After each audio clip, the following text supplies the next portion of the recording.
Your Excellency, Dr. Matti Natalagawa, former Minister of Foreign Affairs, Republic of Indonesia, and convener of the Amity Circle, former ministers and officials, ambassadors, members of the Amity Circle, Excellencies, ladies and gentlemen.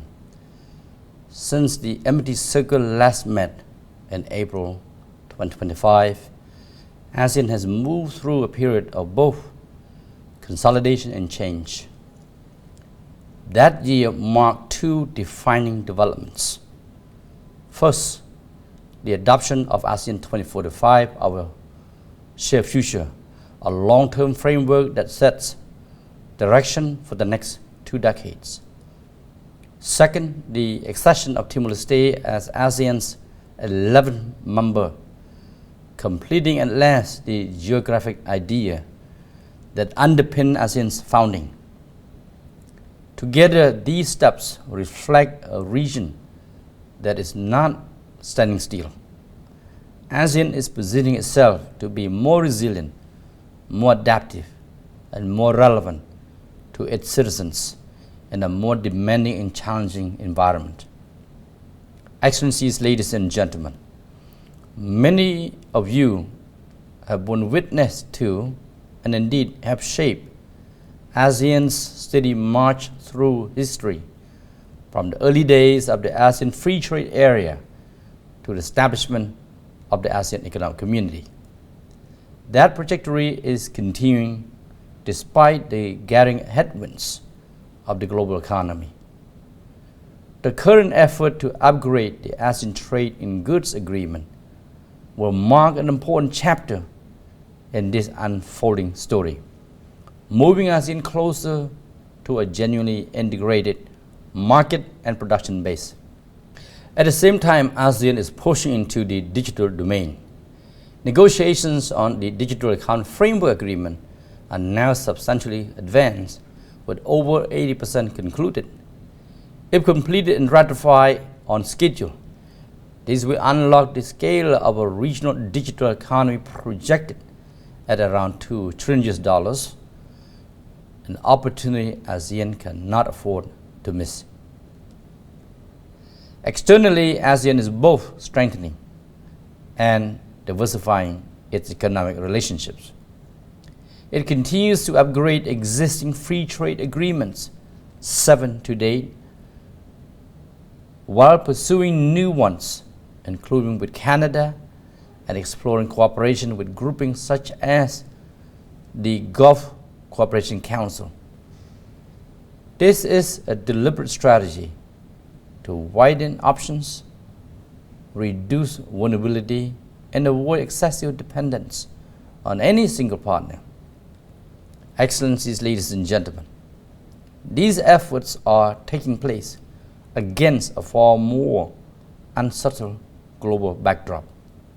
Trade tensions have sharpened, including tariffs imposed by the United States, which is ASEAN's second largest trading partner, on individual ASEAN member states.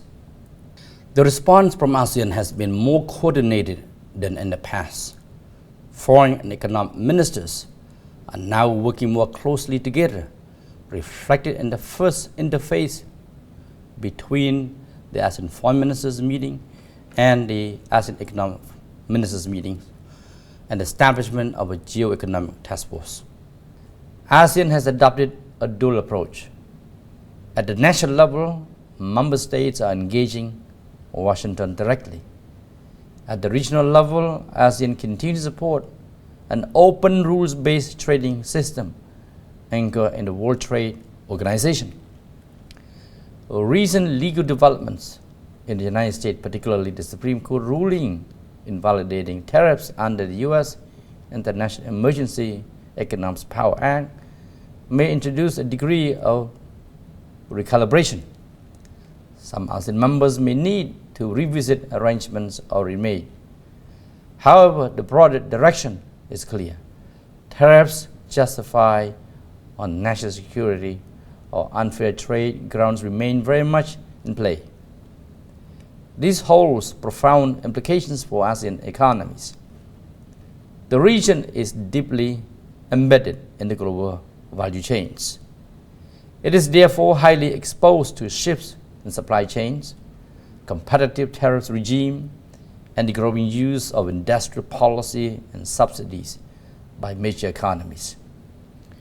What we are seeing is not a temporary disruption, but a structural adjustment in the global trading system.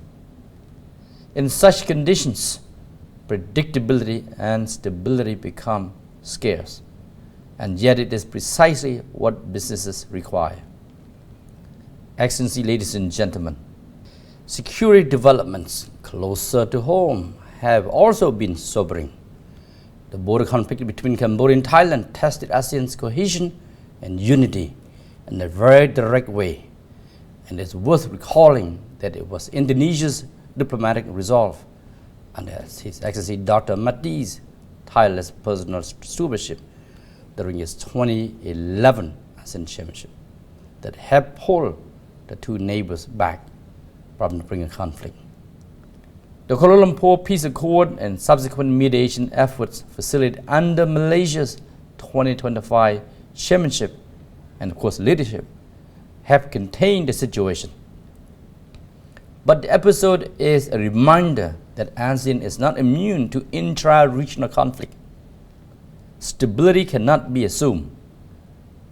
It must be actively constructed, defended, and renewed. These realities underline the continuing importance of ASEAN's own instruments and of the disposition to use them. As Excellency Dr. Amity urged, it is time for bold and courageous efforts at waging peace and for the countries of Southeast Asia to act decisively and urgently. The principles of peaceful dispute settlement and the renunciation of force enshrined in the ASEAN Charter and the Treaty of Amity and Cooperation must remain living operational commitments rather than declaratory ones.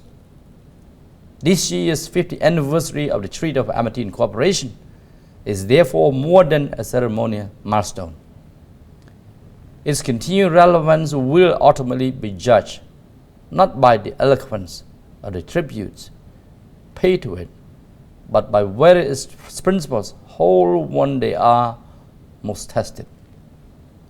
Beyond Southeast Asia, developments in the Middle East have added further strain to an already uncertain landscape.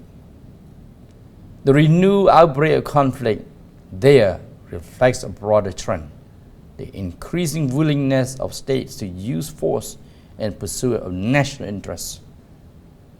In a tightly interconnected global economy, such conflicts do not remain localized.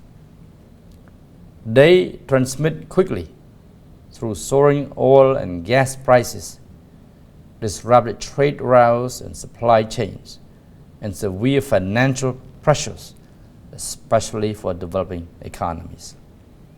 For ASEAN, the implications are immediate. The region remains structurally dependent on energy imports from the Gulf, which accounted for more than half of crude oil imports in recent years. Disruptions to shipping through critical choke points, such as the Strait of Hormuz, have already tightened supply and increased volatility.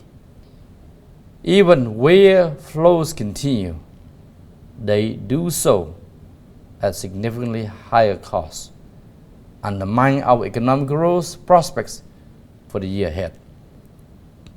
Excellencies, ladies and gentlemen, in January 2025, Excellency Dr. Amity observed in a newspaper column that geopolitical divides were not only deepening, but extending beyond traditional security competition into economic, technological, and global commons issues, including the climate crisis. He warned that diplomacy and dialogue were facing headwinds, that regional architectures, including global supply chains, were becoming fragmented, and that progress on arms controls and disarmament was eroding amid increasingly dangerous rhetoric. Fast forward to a year later today, and the situation has intensified on many fronts. Trade and supply chains remain under stress. Energy security pressures have intensified. Conflicts persist around the world, and geopolitical tensions continue to test multilateral frameworks. These pressures reinforce the need for ASEAN to think more systematically and act more coherently about resilience through diversification of energy sources, stronger regional coordination, and practical measures to mitigate disruption to supply chains and critical shipping routes. And yet, despite these challenges, ASEAN's trajectory remains forward-looking. The region now has a long-term roadmap in ASEAN 2045, our shared future. Its membership is complete, and its institutional mechanisms are in place and evolving. The ASEAN outlook on the Indo-Pacific continues to gain traction as a framework for inclusive engagement, with a growing number of external partners aligning their cooperation with its priorities, whether in maritime cooperation, connectivity, sustainable development, or broader economic initiatives. Taken together, these are not small achievements. ASEAN's strength has never been in dramatic moves, but in its ability to adapt, absorb shocks, and continue moving forward. That capacity will be tested in the years ahead as global conditions remain fluid and at times volatile. ASEAN must continue to deepen its integration, strengthen its institutions, and maintain an open and inclusive approach to engagement with partners. ASEAN's choices today will determine the architecture and resilience of the region tomorrow. Thank you.